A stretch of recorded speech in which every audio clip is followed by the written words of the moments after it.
আসসালামু আলাইকুম রহমতুল্লাহি ওয়া বারাকাতুহু।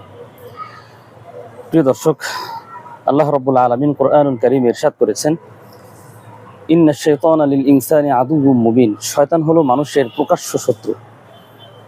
দুনিয়াতে অনেক শত্রু আছে যাদের সাথে এই শত্রুতা একদিন শেষ হয়ে যাবে, কিন্তু মানুষের এবং শয়তানের সাথে যে শত্রুতা আছে, এই শত্রুতা কিয়ামতের আগ পর্যন্ত শেষ হবে না।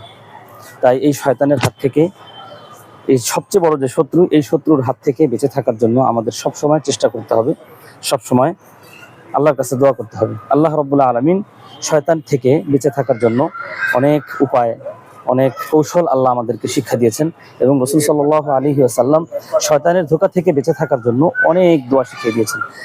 চলুন তাহলে একটি দোয়া আমরা শিখে নিই, যে দোয়ার ব্যাপারে নবীজি সাল্লাল্লাহু আলাইহি ওয়াসাল্লাম বলেছেন, যদি আমার কোনো উম্মত এই দোয়াটি নিয়মিত সকাল সন্ধ্যায় পাঠ করে, তো ইনশাআল্লাহ আল্লাহ রাব্বুল ইজ্জত বিতাড়িত শয়তান থেকে ওই বান্দাকে হেফাজত করবেন। দোয়াটি হলো, লা ইলাহা ইল্লাল্লাহু ওয়াহদাহু লা শারীকা লাহু লাহুল মুলকু ওয়া লাহুল হামদু বিয়াদিহিল খায়র ওয়া হুয়া আলা কুল্লি শাইইন কাদির। আসুন এই দোয়াটি আমরা শিখে নিই।